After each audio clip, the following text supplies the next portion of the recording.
ನೋಡ್ರಪ್ಪ, ನಮ್ಮ ದೇವ್ರ ಮುಂದಿನ ನಮ್ಮ ದುರ್ಗಾದೇವಿನೇ ಇರಲಿ, ದುರ್ಗಾ ಪರಮೇಶ್ವರನೇ ಇರಲಿ, ಯಾವ ದೇವರೇ ಇರಲಿ, ಅವ್ರ ಮುಂದೆ ಏನಾಗ್ತೈತಿ ಅದ್ರ ಬಗ್ಗೆ ನಾವು ಅದನ್ನು ಸಮರ್ಥನೆ ಮಾಡ್ಕೊಳಂಗಿಲ್ಲ, ಪ್ರಾಣಿ ಬಲಿಯನ್ನು. ಆದ್ರೆ ನಮ್ಮ ದೇವ್ರಿಗೇನು ಮಾತಾಡಿದ್ರಲ್ಲ, ಇಷ್ಟ ಧೈರ್ಯ ಬಕ್ರಿ ಇದ್ದವ್ರ ಬಗ್ಗೆ ಮಾತಾಡ್ತೀರಿ.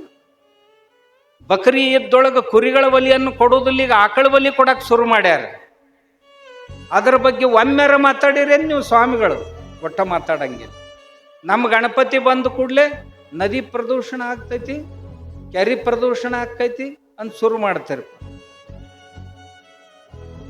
ಮತ್ತೊಬ್ಬರ ಸಲುವಾಗಿ ಒಟ್ಟ ಮಾತಾಡಂಗಿಲ್ಲ.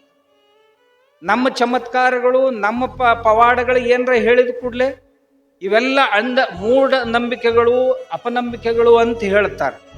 ಆ ಕ್ರಿಶ್ಚಿಯನ್ರ ಅಮೇರಿಕಾದಿಂದ ಬಂದ ಸ್ಟೇಜ್ ಮ್ಯಾಗ ಚಮತ್ಕಾರದ ಶೋಗಳನ್ನು ಮಾಡ್ತಾರೆ. ಇವತ್ತಿಂತ ನಾನು ಒಬ್ಬ ಸ್ವಾಮಿನೂ ಬಾಯಿ ಬಿಚ್ಚಿಲ್ಲ ಆ ಕ್ರಿಶ್ಚಿಯನ್ರ ಚಮತ್ಕಾರಗಳಿಗೆ. ಎಲ್ಲ ಆಕ್ಟಿಂಗ್, ಅದು ನಾಟಕ ಮಾಡ್ತಾರೆ. ಆ ನಾಟಕದ ಬಗ್ಗೆ ಇವತ್ತಿನವರೆಗೂ ಒಬ್ಬ ಸ್ವಾಮಿನೂ ಬಾಯಿ ಬಿಚ್ಚಿಲ್ಲ. ಯಾಕರಪ್ಪ? ನಂಬತ್ತಿಂದು ನಮ್ಮವ್ರಿಗೆ ಬೇಯಿದೇನು ಕಾಂಟ್ರಾಕ್ಟ್ ತಗೊಂಡಿರೇನು ನೀವು ಅಂತ ನಾ ಕೇಳಿದ್ದು. ಇದಕ್ಕಿಂತ ಹೆಚ್ಚಿಗೇನು ಕೇಳಿ. ಆಮೇಲೆ ನಮ್ಮ ಧರ್ಮದೊಳಗೆ ದಿನಾಲು ನಿಮಗೆ ಆಶ್ಚರ್ಯ ಅನ್ನಿಸ್ತದ, ಪ್ರತಿ ವರ್ಷ ಒಂದು ರಾಜ್ಯದಲ್ಲಿ 45,000-50,000 ಹುಡುಗಿಯರು ಕಾಣೆ ಆಗ್ತಾ ಇದ್ದಾರೆ. ನೀವು ಬಹಳ ಲಕ್ಷ ಕೊಟ್ಟು ಕೇಳ್ರಿ, ಹುಡುಗಿಯರು ಎಲ್ಲಿ ಹೋದು? ಮ್ಯಾಕ್ಸಿಮಮ್ ಅತಿ ಹೆಚ್ಚು ಹುಡುಗಿಯರು ಲವ್ ಜಿಹಾದ್ನೊಳಗೆ ಹೋದು. ಇವ್ರೇನು ದರಿದ್ರರಾದ ಒಂದರ ದಿವಸ ಈ ಲವ್ ಜಿಹಾದ್ ಬಗ್ಗೆ, ನಮ್ಮ ಮಕ್ಕಳ ಬಗ್ಗೆ ಮಾತಾಡ್ಯಾರ? ಎಲ್ಲಿಗೆ ಬಂದೈತಿ ಸ್ಥಿತಿ ಅಂತಂದ್ರೆ, ಈಗ ಸಮಾಜದೊಳಗ ಲಿಂಗಾಯತರ ಚರ್ಚ್ ಅಂತ ಬೋರ್ಡ್ ಹಾಕೊಂಡು, ಬಡಿಗೇರ್ ಚರ್ಚು ಅಂತ ಬೋರ್ಡ್ ಹಾಕೊಂಡು, ಲಂಬಾಣಿಗರ ಚರ್ಚು ಅಂತ ಬೋರ್ಡ್ ಹಾಕೊಂಡು. ಅಂದ್ರೆ ಇಷ್ಟು ಮಂದಿನ ಧರ್ಮಾಂತರ ಮಾಡಿದ್ರು ಸಹಿತ ನಿಮಗೆ ಅವ್ರ ಬಗ್ಗೆ ಒಟ್ಟ ಕಳ್ಕಳಿ ಇಲ್ಲ. ಇವ್ರು ಮತ್ತೆ ಬಾಲ ಯೇಸು ಪುರಸ್ಕಾರ ತಗೋತಾರೆ. ಇವರೇ ನಾನು ಹೇಳೋದು ಬಸವ ತಾಲಿಬಾನಿಗಳನ್ನು ಕುರಿತ ಹೇಳಕತ್ತೀನಿ. ಇವರು ಚರ್ಚ್ನೊಳಗೆ ಹೋಗಿ ಬಾಲ ಯೇಸುವಿನ ಪುರಸ್ಕಾರಗಳನ್ನು ತಗೊಳ್ತಾರ. ಅಂದ್ರೇನು? ಅವರಿಗೆ ಜಾಗ ಪ್ರಶಸ್ತ ಮಾಡಿ ಕೊಡ್ಲಕತ್ತ. ಮಸೀದಿಗಳಿಗೆ ಹೋಗುವಂಗ ಜನರನ್ನ ತಯಾರು ಮಾಡೋದು ಲವ್ ಜಿಹಾದ್ದಿಂದ. ಅದಕ್ಕೆ ಹೋಗೋ ವಾತಾವರಣ ತಯಾರು ಮಾಡೋ ಕೆಲಸ ಮಾಡ್ತಾರೆ. ಯಾಕಂದ್ರ ಒಬ್ಬ ಸ್ವಾಮಿ, ಯಾರು ಗದಗಿನ ತೋಂಟದಾರ್ಯ ಮಠಕ್ಕಾದಂಥ ಸ್ವಾಮಿಗಳು ನಾಗನೂರ್ ಮಠಕ್ಕಿದ್ದಾಗ ಕುರಾನನ್ನ ಮರಾಠಿಗೆ ಕನ್ನಡಕ್ಕೆ ಟ್ರಾನ್ಸ್ಲೇಟ್ ಮಾಡಿದ್ರು. ಸ್ವಂತ ಮಾಡಿ ತಮ್ಮ ಮಠದ ವತಿಯಿಂದ ಕುರಾನ ಗ್ರಂಥವನ್ನು ಪ್ರಕಟ ಮಾಡಿ ಮಂದಿಗೆ ಹಂಚಿದ್ರು. ಅಲ್ರಿ, ಒಬ್ಬರು ಲಿಂಗಾಯತ ಸ್ವಾಮಿಗಳು ಕುರಾನ ಪ್ರಿಂಟ್ ಮಾಡಿ ಹಂಚ್ತಾರ, ಆದ್ರ ಭಗವದ್ಗೀತಾಕ್ ಬೈತಾರ. ಏನಂದ್ರು? ಭಗವದ್ಗೀತಾ ಯುದ್ಧ ಮಾಡಂತ ಹೇಳ್ತೈತಿ. ಒಬ್ಬ ದೊಡ್ಡ ಪಂಡಿತ್ ಬಂದಿದ್ದ. ಕೆಲವೊಂದು ಲದ್ದಿ ಜೀವಿಗಳು ಅದಾವ ಅದ್ರೊಳಗೆ, ಬುದ್ಧಿಜೀವಿಗಳಲ್ಲ, ಲದ್ದಿ ಜೀವಿಗಳು. ಪುತ್ತೂರಾಗ ಸಿದ್ದೇಶ್ವರ ಅಪ್ಪಗಳು ನಕ್ಷತ್ರ ಫಾರ್ಮ್ದೊಳಗೆ ಇದ್ರು.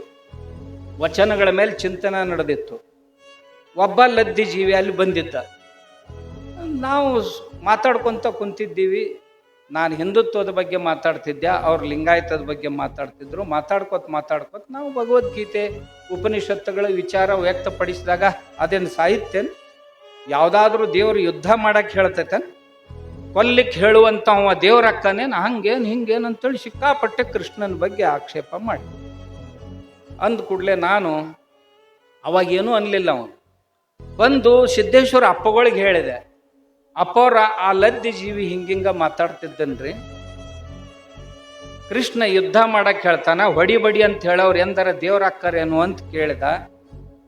ಆಮ್ಯಾಗ ಭಗವದ್ಗೀತಾ ಯುದ್ಧ ಮಾಡು, ಹೊಡೆದಾಡು, ಸಂಘರ್ಷ ಮಾಡು ಅಂತ ಹೇಳುದು ಇದು ಅಧ್ಯಾತ್ಮ ಗ್ರಂಥ ಆಕೈತೇನು ಅಂತ ನಾ ಬುದ್ಧಿಯವ್ರಿಗೆ ಹೇಳಿದೆ. ಅಪ್ಪಗಳು ನನಗೇನಂದ್ರು, ನಾಳೆ ಮುಂಜಾನೆ ಅವ್ರಿಗೊಂದು ಪ್ರಶ್ನೆ ಕೇಳಿದೆ. ಏನಂತ? ನಮ್ಮ ಲಿಂಗಾಯತ ಧರ್ಮದ ಲಿಂಗಾಯತ ತತ್ವಜ್ಞಾನದಲ್ಲಿ ಗಣಾಚಾರ ಅಂತ ಒಂದೈತಲ್ಲ, ಹಂಗಂದ್ರೆ ಏನು ಅಂತ ಕೇಳ್ರಿ ಅವನು. ನಮ್ಮ ಮರುದಿವ್ಸ ಮುಂಜಾನೆ ಆ ಲದ್ದಿ ಜೀವಿ ಕೇಳಿದೆ, ಈ ಪಂಚಾಚಾರಗಳಲ್ಲಿ ಗಣಾಚಾರ ಅಂತ ಒಂದೈತಲ್ಲ, ಅದ್ರದ್ದು ಏನು ಕೆಲಸ ಅಂತ ಕೇಳಿದೆ. ಅದುರೇ ಧರ್ಮಕ್ಕೆ ಸಂಕಟ ಬಂದಾಗ ಬೇಕಾದವ್ರನ್ನ ಕೊಂದ್ರು ನಡಿತೈತಿ ಧರ್ಮ ಉಳಿಸೋ ಸಲುವಾಗಿ. ಮತ್ತು ನಿನ್ನೆ ಕೃಷ್ಣ ಹೇಳಿದ್ದು ತಪ್ಪಂದಿ, ಇವತ್ತು ಇದು ಹೆಂಗೆ ಸರಿ ಆಕಾಯ್ತೋ ಮಾಸ್ತರ್ ಅಂದೆ. ನಾವಾಗ ಇವತ್ತಿನ ಮಾಸ್ತರ್ ತಲೆ ಎತ್ತಿಲ್ಲ. ಮತ್ತೊಬ್ಬರಿಗೆ ಮಾತಾಡೋದು ಬಹಳ ಸುಲಭ. ಹಿಂಗ ನಮ್ಮ ಮಂದಿ ತಲೆ ಕೆಡಿಸ್ಯಾರ. ನಾ ಈ ಮಾತುಗಳನ್ನು ಯಾಕೆ ಹೇಳಿದೆ ಅಂತಂದ್ರೆ ಹಿಂಗೆ ಮೇಲಿನ ಮೇಲೆ ಮಾಡ್ತಾರೆ. ಚರ್ಚ್ಗಳ ಬಗ್ಗೆ ಮಾತಾಡೋದಿಲ್ಲ. ಓಣಿಗೊಂದು ಚರ್ಚ್ ಆಗ್ಯಾವ್ರಿ. ಆಮ್ಯಾಗ ಇನ್ನೊಂದು ಹೇಳ್ತೀನಿ, ಬೀದರ್ ಜಿಲ್ಲಾದಾಗ ಇದ್ದಷ್ಟು ಚರ್ಚ್ ರಾಜ್ಯದೊಳಗೆ ಯಾವ ಜಿಲ್ಲಾದಾಗೂ ಇಲ್ಲ. ಯಾಕಂದ್ರೆ ಬೀದರ್ ಜಿಲ್ಲಾದೊಳಗೆ ಬಸವ ತತ್ವ ಪ್ರಚಾರಕರು ಅತಿ ಹೆಚ್ಚದ. ಅಲ್ರಿ, ಬಸವಣ್ಣನ ಈ ಸ್ಥಿತಿಗೆ ಒಯ್ದಿಡ್ತೀರಿ ನೀವು, ನಮಗೆ ಸಿಟ್ಟು ಬರ್ಲಕ್ಕಿಲ್ಲ? ನಮ್ಮ ಮಹಾತ್ಮನನ್ನ ಈ ರೀತಿ ಬಳಸ್ಕೊಂಡು ಹಿಂದೂ ಧರ್ಮವನ್ನ ನೀವು ಅವಹೇಳನ ಮಾಡ್ತಾ ಮಾಡ್ತಾ ಮಾಡ್ತಾ ಮತ್ತೊಬ್ಬರ ಧರ್ಮಕ್ಕೆ ದಾರಿ ಮಾಡಿಕೊಡ್ತೀರಿ ಅಂದ್ರೆ ನಿಮಗೆ ಯಾರ ಬಗ್ಗೆನೂ ಚಿಂತಿಲ್ಲ. ಓಣಿಗೊಂದೊಂದು ಚರ್ಚ್ ತಲೆ ಎತ್ತಿದ್ರು ಇವ್ರಿಗೆ ಅದರದ್ದೇನೂ ಚಿಂತಿಲ್ಲ. ಆದ್ರೆ ಗುಡಿಗಳ ಕಟ್ಟಬಾರ್ದು ಅಂತ, ತಾಯಂದಿರು ಕುಂಕುಮ ಹಚ್ಕೋಬಾರ್ದು. ನಾ ಅವ್ರಿಗೆ ಕೇಳಿದೆ, ನೋಡ್ರಪ್ಪ ಪುಣ್ಯಾತ್ಮರೇ, ನೀವು ಯಾರ ಬಸವಣ್ಣವ್ರು, ನನಗೆ ಇನ್ನೊಂದು ಸಿಟ್ಟು ಅವ್ರ ಮ್ಯಾಗ ಯಾಕೆ ಬರ್ತಿತ್ತು ಅಂದ್ರೆ, ಬಸವ ತತ್ವ ಚೆನ್ನಾಗಿ ತಿದ್ದಿ ಮಾಡಿ ಅದನ್ನೇನು ನಿಮಗೆ ಹೆಂಗೆ ಬೇಕು ಹಂಗೆ ಹೇಳ್ಕೊಳಕ್ ಕಲ್ತೀರಿ. ಆದ್ರೆ ಬಸವ ತತ್ವದಂಗೆ ನಡ್ಕೊಳ್ಳೋರು ಒಬ್ಬರ ಅದಿರೇನು ನೀವು ಅಂತ ಕೇಳಿದ್ನ. ಅವ್ರಿಗೆ ಅದು ಸಿಟ್ಟು ಬಂತು. ನಾವು ಸಿಟ್ಟು ಬಂದ ಕೂಡಲೇ ಇನ್ನು ಎಲ್ಲ ಕಡೆ ಹೋಗಿ ಕೇಳಿಗಳೇನಂತ ಒಂದು ಜಿಲ್ಲಾ ಬಂದಿ ಮಾಡ್ರಿ, ಒಂದು ಜಿಲ್ಲಾ ಬ್ಯಾನ್ ಮಾಡ್ರಿ ಅಂತ ತಿಳ್ಕೊಂಡು ಹೋಗಿ ಸರ್ಕಾರದವ್ರ ಹತ್ರ ಕುಂತು ಕೂಡಲೇ ಅವರು ಒಂದು 4 ಮಂದಿನ ಕಳಿಸೋದು. ಕಾಡು ಸಿದ್ದೇಶ್ವರ ಸ್ವಾಮಿ ಭಾಷಣದಿಂದ ಇಲ್ಲಿ ದಂಗೆಗಳಾಗುವ ಸಾಧ್ಯತೆ ಇದೆ ಅಂತ. ಇಲ್ಲಿನೂ ನಿನ್ನ ಜಮಖಂಡ್ಯಾಗ ಒಂದು 10 ಹಂದಿ ಹೋಗಿದ್ದು. ಅವು ಹಂದೆಣ್ಣುಗಳು ಹೋಗಿ ಅಪ್ಲಿಕೇಶನ್ ಕೊಡೋ ಪ್ರಯತ್ನ. ನಾ ಅಂಥವ್ನ ಭಾಳ ತಗೊಳ್ಳೋದಿಲ್ಲ, ಯಾರ ಹೆಸರುಗಳು ತಗೊಳ್ಳೋದು. ಯಾಕಂದ್ರೆ ಹಂದಿಗೂಡು ಕುಸ್ತಿ ಹಿಡಿಬಾರ್ದು ಯಾವಾಗ. ಅವನೇನು ಗೆದ್ರು ಅರ್ಥ ಇಲ್ಲ, ಸೋತರು ಅರ್ಥ ಇರಂಗಿಲ್ಲ. ಅದು ಮೈಗೆ ಹೊಲಸು ಹಚ್ಕೊಂಡ ಬರ್ತೈತಿ ಅಂತ. ಆದ್ರೆ ಎಷ್ಟು ಜೋರಾಗಿ ಹಂದಿಗಳು ಚೀರ್ತಾವಲ್ಲ ತಿಳ್ಕೊಳ್ಬೇಕು. ಒದತ್ತು ಜೋರಾಗಿ ಬಿದ್ದೈತಿ ಇವಕ್ಕಂತ. ಕಳಿಗೆ ಹತ್ತಿದಾಗ ಒದರ್ತಾವ, ಇರ್ಲಿಕ್ಕಂದ್ರೆ ಒದರಂಗಿಲ್ಲ. ಅವ ಕುಂಕುಮದ ಬಗ್ಗೆನ ಒದರಲ್ನಕ್ಕ, ಮತ್ತೆ ಅದ್ರ ಬಗ್ಗೆರ ಒದರಲ್ರಕ್ಕ. ಭಾಳ ಜೋರಾಗಿ ಚೀರಿದ್ರು ಅಂದ್ರೆ, ಹಂದಿಗಳು ಜೋರಾಗಿ ಚೀರಿದ್ವು ಅಂದ್ರೆ ಕಡ್ತ ವೇಸ್ಟಾಗಿ ಬಿದ್ದೈತೆ ಅಂತ ತಿಳ್ಕೊಬೋದು.